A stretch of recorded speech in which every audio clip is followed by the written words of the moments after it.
Good morning children. आज हम लोग हिंदी व्याकरण में पाठ 4 संज्ञा पढ़ेंगे। ठीक है बच्चों,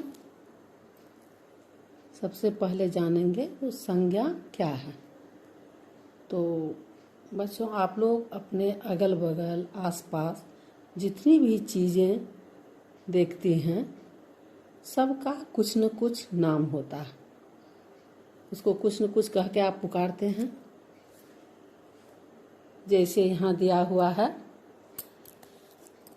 ये स्थान है, ये देखो बुढ़ापा है, ये वस्तु चाय है, यहाँ मोर है जो जंतु है, यहाँ देखिए बच्चा है, ये अक्षय कुमार है। जैसे ये पेन है, ये किताब है, आपका आप हैं, मैं हुई आपकी शिक्षिका। तो ये जितने भी चीज़ हैं ये सबके कुछ न कुछ नाम हैं। जैसे मोर हुआ, चाय है, बच्चा है। तो ये जितने भी चीज़ हुए इन्हीं को, ये नाम वाले शब्द को ही संज्ञा कहते हैं। ठीक है बच्चों, जितने भी व्यक्ति के नाम हुए, जितने भी वस्तु के नाम हुए, जितने भी स्थान जगह के नाम हुए, जितना भी भाव स्वभाव हुआ वो सब संज्ञा कहलाता है। यहाँ आपके उदाहरण में दिए हुए हैं लाल किला, ये देखो इनका बुढ़ापा, भाव सब दिया हुआ है, इनका दशा कैसा है तो बुढ़ापा का। ये देखो चाय है, वस्तु है, ये बच्चा है, ये जंतु है मोर, ये अक्षय कुमार व्यक्ति का नाम हुआ। तो ये सारे संज्ञा शब्द हुए। ठीक है बच्चों, इसी तरह नदी हैं, पहाड़ हैं, पेड़ हैं, स्कूल है, शहर है, जितने भी हैं वो सबको संज्ञा कहते हैं। तो इसे हम ऐसे कहेंगे कि किसी भी व्यक्ति, वस्तु, स्थान या भाव के नाम को संज्ञा कहते हैं। क्या कहेंगे? किसी व्यक्ति, वस्तु, स्थान, प्राणी अथवा भाव के नाम को संज्ञा कहते हैं। ठीक है, किसी भी व्यक्ति का नाम हो या वस्तु का नाम हो, स्थान का नाम हो, प्राणी का नाम हो या उनका गुण, दोष, स्वभाव, भाव, मतलब जो भी है उनका, उसको हम संज्ञा कहेंगे। अब संज्ञा के मुख्य 3 भेद होते हैं। यहाँ दिया हुआ संज्ञा के 3 भेद है: व्यक्तिवाचक संज्ञा, जातिवाचक संज्ञा, भाववाचक संज्ञा।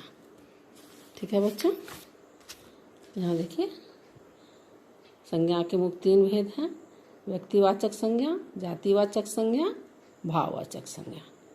ठीक है, यहाँ हम लोग पहले जान लेंगे जो नाम बताने वाले सब। व्यक्ति में राम, नरेंद्र मोदी, जवाहरलाल नेहरू, कुछ भी दे सकते हैं जिसका नाम तुम जानती हो। व्यक्ति का भी नाम दे सकते हो, स्थान का भी नाम दे सकती हो, और कोई चीज़ का भी नाम दे। जैसे हो गया गंगा नदी, हिमालय पर्वत, लाल किला, ये सब खास नाम जो हुए वो सब संज्ञा हुए। वस्तु में किताब, कलम, पलंग, जगह में धनबाद, पटना, और कुछ भी जगह दे सकते हैं, कार्मेल स्कूल, झारूडी। भाव में सुंदरता, मिठास, बचपन, तो ये जितने शब्द हैं सब संज्ञा शब्द हैं। इसी तरह खिलौने के नाम होंगे, जानवरों के नाम होंगे, नदियों के नाम होंगे, शेर, चीता, गाय, बैल, जानवर का नाम हो गया, नदी का गंगा, यमुना आदि। खिलौने होंगे गेंद, गुड़िया, लूडो आदि। तो ये सब जितने भी नाम हैं सब संज्ञा कहलाएंगे। इस तरह हम कहेंगे जो किसी भी व्यक्ति, वस्तु, स्थान या भाव के नाम को संज्ञा कहते हैं। एक एक उदाहरण व्यक्ति में दे दिए राम का नाम, वस्तु में किताब का एग्जाम्पल, जगह में दे दिए पटना का, और भाव में दे दिए बचपन का। एक एक उदाहरण सब में दे दिए। ठीक है बच्चों। अब हैं संज्ञा के 3 भेद होते हैं, व्यक्तिवाचक, जातिवाचक, भाववाचक। अब व्यक्तिवाचक संज्ञा किसे कहते हैं? तो जो संज्ञा शब्द किसी विशेष व्यक्ति, वस्तु, स्थान या प्राणी का बोध कराता है उसे व्यक्तिवाचक संज्ञा कहते हैं। जो संज्ञा शब्द किसी विशेष व्यक्ति, वस्तु, स्थान या प्राणी का बोध कराते हैं उन्हें व्यक्तिवाचक संज्ञा कहते हैं। जैसे नरेंद्र मोदी, गंगा नदी, हिमालय पर्वत, गीता किताब हुआ, रामायण किताब है, यहाँ जैसे अक्षय कुमार हैं, तो ये एक ही होते हैं, ये बहुत नहीं हैं, ये खास हैं, ये विशेष हैं, इसीलिए इसको हम व्यक्तिवाचक संज्ञा कहेंगे। ठीक है। इसी तरह दूसरा है जातिवाचक संज्ञा। तो जो संज्ञा शब्द किसी व्यक्ति, वस्तु, स्थान या प्राणी के जाति भर का बोध करावे, मतलब एक जैसा जो हो, जो संज्ञा शब्द एक जैसे चीज का या एक जैसे व्यक्ति का, एक जैसे जगह का, एक जैसे प्राणी का, मतलब एक जाति भर का बोध कराते हैं उन्हें जातिवाचक संज्ञा कहते हैं।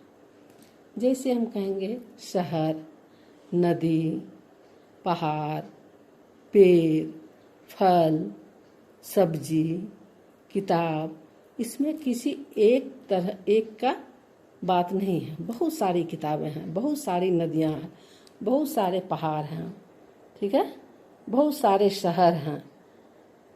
तो ये एक शहर जाति हो गया, एक नदी जाति हो गया, पर्वत पहाड़ जाति हो गया। एक जैसे बहुत के जो बोध कराते हैं उसे हम जातिवाचक संज्ञा कहते हैं। और इसी शहर में यदि हम नाम दे देते हैं, जो धनबाद शहर दे देते हैं तो व्यक्तिवाचक हो जाएगा। सिर्फ शहर रहेगा तो व्यक्तिवाचक हुआ। यदि हम गंगा नदी दे दिए तो व्यक्तिवाचक हो गया, यहाँ सिर्फ नदी दिए तो जातिवाचक हो गया। किताब हो गया जातिवाचक, लेकिन यदि किताब का नाम दे देंगे गीता, रामायण, तो वो व्यक्तिवाचक होगा। समझ में आया बच्चा? यदि यहाँ पर हम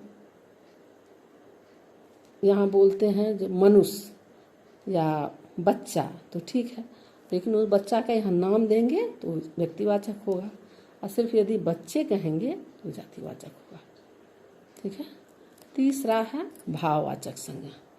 जिन संज्ञा शब्द से किसी व्यक्ति, वस्तु, स्थान के भाव, गुण, दोष या अवस्था, स्वभाव का बोध होता है। ठीक है। जिन संज्ञा शब्द से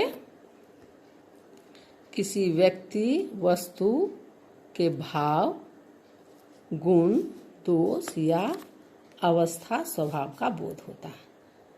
जैसे दादाजी जो हैं वो बूढ़े हो गए, बुढ़ापा आ गया है, तो बुढ़ापा जो है उनका अवस्था हो गया। चाय में मिठास है, तो चाय का गुण क्या है? मिठास। बचपन माना उसमें बचपना है, ये गुण हो गया, तो ये भाववाचक है। पेड़ पौधे कैसे हैं? पेड़ पौधे कैसे है? हरियाली छाया हुआ है, तो ये उसकी जो है भाव हो गया, इसको भाववाचक संज्ञा कहेंगे। तो जिन संज्ञा शब्द से किसी व्यक्ति, वस्तु, स्थान के भाव, गुण, दोष, स्वभाव, अवस्था का पता चलता है उसे हम भाववाचक संज्ञा कहते हैं। ठीक है बच्चों, ये संज्ञा के 3 मुख्य भेद हैं, व्यक्तिवाचक, जातिवाचक और भाववाचक। ठीक है बच्चों। इसके अलावा संज्ञा के 2 भेद और हैं, माने जाते हैं। एक समुदायवाचक या उसको समूहवाचक संज्ञा कहते हैं। समुदायवाचक हो या समूहवाचक, जो संज्ञा शब्द समूह भर का बोध कराते हैं, समूह भर मतलब एक झुंड भर का बोध कराते हैं, उन्हें समूहवाचक संज्ञा या समुदायवाचक संज्ञा कहते हैं। जैसे कक्षा, कक्षा में बहुत बच्चे रहते हैं। गुच्छा, कोई चीज़ गुच्छा में बहुत फूल, गुच्छा फूल का गुलदस्ता, बहुत फूल रहते हैं। झुंड, जहाँ बहुत झुंड में जानवर चलें, बच्चे चलें। मेला, सभा, ये सब बहुत झुंड है, इसे समूहवाचक कहते हैं। द्रव्यवाचक, जिन संज्ञा शब्द से किसी द्रव्य पदार्थ या धातु का बोध हो, उन्हें द्रव्यवाचक संज्ञा कहते हैं। जैसे घी, सोना, तेल, ये सब द्रव्यवाचक में। इसको अलग नहीं, इसको जातिवाचक संज्ञा में ही जो है उसको उपयोग में लाया जाता है। ठीक है, अब इसको आप लोग एक बार किताब से पढ़ लीजिएगा, अच्छी तरह समझ में आएगा। आप लोग क्लास 2 में भी संज्ञा पढ़ी हुई हैं। तो यहाँ पर है, किसी व्यक्ति, वस्तु, स्थान, प्राणी अथवा भाव के नाम को संज्ञा कहते हैं। संज्ञा किसे कहते हैं, तो ये परिभाषा हो गया। इसमें उदाहरण दे देना है, किसी व्यक्ति का नाम, वस्तु का नाम, स्थान का नाम। संज्ञा के 3 भेद होते हैं, व्यक्तिवाचक, जातिवाचक, भाववाचक। व्यक्तिवाचक उदाहरण जैसे मदर टेरेसा है, नरेंद्र मोदी होगा। जातिवाचक में मकान, मकान तो बहुत है, तो इसीलिए मकान, नदी, पहाड़, ये जातिवाचक उदाहरण होगा। भाववाचक में जैसे बचपन, मिठास, क्रोध, ये हो गया भाववाचक का उदाहरण। ठीक है, व्यक्तिवाचक संज्ञा समझा दिए हैं। जैसे नरेंद्र मोदी, उसका उदाहरण है कुतुब मीनार, रामायण, लाल किला, हिमालय पहाड़, ये सब व्यक्तिवाचक में आएगा। ये है जातिवाचक में एक जाति भर का बोध हो, जैसे मंदिर, बहुत सारे मंदिर हैं, राम मंदिर, कृष्ण मंदिर, मस्जिद, बहुत सारे हैं मंदिर। हिंदू, मुसलमान, एक ईसाई, सबके मंदिर हैं, सबको मंदिर कहते हैं। खास मंदिर यदि रहेगा तो व्यक्तिवाचक, और सिर्फ मंदिर बहुत, एक जैसा मंदिर बहुत है, मंदिर हो गया जातिवाचक। हाथी, बहुत सारा हाथी है, पूरा जाति भर का जो है तो वो जातिवाचक। फल, बहुत सारे फल हैं, ठीक है, तो ये जातिवाचक हो गया। इसी में आएगा नदी, पहाड़, इसी में आएगा जातिवाचक में। अब भाववाचक संज्ञा, जिसमें किसी व्यक्ति का जो है स्वभाव, गुण, दोष पता बोध होता है, उसे भाववाचक। जैसे यहाँ क्या है, हरियाली छाया हुआ है, इसमें क्या है, मोटापा है। यहाँ क्या है, ऊंचाई है मकान का, तो ये भाववाचक संज्ञा हो गया।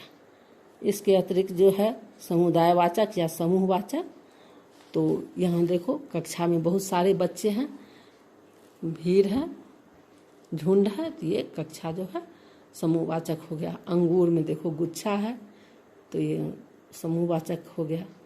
ये देखो यहाँ घोंसला में बहुत सारे हैं, चींटियाँ, छत्ता में झुंड है, तो ये समूहवाचक हो गया। द्रव्यवाचक में घी है, तेल है, ये सब जो है समूह द्रव्यवाचक में आएगा।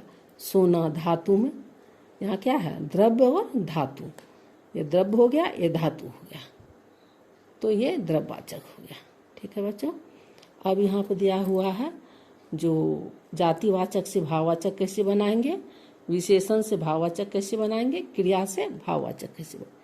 जैसे बच्चा से बचपन, बूढ़ा से बुढ़ापा, भक्त से भक्ति, युवा से यौवन, लड़का से लड़कपन, चोर से चोरी, बालक से बालकपन, डाकू से डकैती, नेता से नेतृत्व, स्त्री से स्त्रीत्व, मीठा मिठास, खट्टा खटास, सरल सरलता, उदार उदारता, गर्म गर्मी, गहरा गहराई, कायर कायरता, वीर वीरता, स्वस्थ स्वास्थ्य, हरा हरियाली, हंसना, ये क्रिया है सारा, ये सारा जो है जातिवाचक है, सारा विशेषण शब्द है, विशेषण से भाववाचक, ये सारा क्रिया शब्द। अब क्रिया का भाववाचक कैसे, हंसना हंसी, पढ़ना पढ़ाई, लड़ना लड़ाई, हारना हार, अब सर्वनाम से भी भाववाचक कैसे हो? अपना, अपनापन, स्व, स्वत्व, ममता, ममत्व, पराया, परायापन, निज, निजत्व। बच्चों इसको आप लोग याद कर लीजिएगा, जो कैसे जातिवाचक से भाववाचक संज्ञा बदला जाएगा, विशेषण से भाववाचक कैसे बदला जाएगा, क्रिया से कैसे भाववाचक संज्ञा बदला जाएगा, सर्वनाम से कैसे भाववाचक संज्ञा बदला जाएगा। ठीक है बच्चों, आप अपना पाठ एक बार जो है घर में पढ़ लीजिएगा, समझ में आ जाएगी। यहाँ अभ्यास में जो है ये हमने सीखा जो है, इसको आप लोग क्लास वर्क कॉपी में सिर्फ लिख लीजिएगा, एक एक उदाहरण दे करके, और ये किताब में काम कंप्लीट कर लीजिएगा। संज्ञा की परिभाषा है, संज्ञा के कितने भेद हैं उनके नाम लिखना है, व्यक्तिवाचक और जातिवाचक में क्या अंतर है, तो दोनों की परिभाषा लिखना होगा। किताब में लिख लीजिएगा या याद कर लीजिएगा, कॉपी में लिखने की ज़रूरत नहीं है। समुदायवाचक संज्ञा क्या समझते हैं, यहाँ जो अट सके तो आप लोग लिख लीजिएगा, नहीं तो सिर्फ याद कर लीजिएगा। इसको आप लोग क्लास वर्क कॉपी में लिखिएगा। निम्नलिखित शब्दों में से व्यक्तिवाचक, जातिवाचक, भाववाचक संज्ञाएं छांटकर अलग अलग लिखो। यहाँ दिया हुआ है व्यक्तिवाचक, जातिवाचक, भाववाचक तीनों के शब्द, और यहाँ तीनों कॉलम बना हुआ है, व्यक्तिवाचक, जातिवाचक, भाववाचक, और इसमें से तीनों में छांट के लिखना है। जैसे मैं यहाँ लिखी हूँ, श्री कृष्ण, हिमालय, गंगा, अक्षय कुमार, महात्मा गांधी, ये इसमें से चुन के यहाँ लिखी हूँ, ये सारा व्यक्तिवाचक है। हाथी, हिरण, जमीन, लेखक, बंदर, ये जातिवाचक है। वीरता, हरियाली, क्रोध, बुढ़ापा, हंसी, ये भाववाचक संज्ञा है। इसी तरह आप लोग अपने किताब में भर लीजिएगा, और इसको आप लोग क्लास वर्क कॉपी में लिख लीजिएगा। ठीक है, और भाववाचक संज्ञा याद कर लीजिएगा। थैंक यू बच्चों, गॉड ब्लेस यू।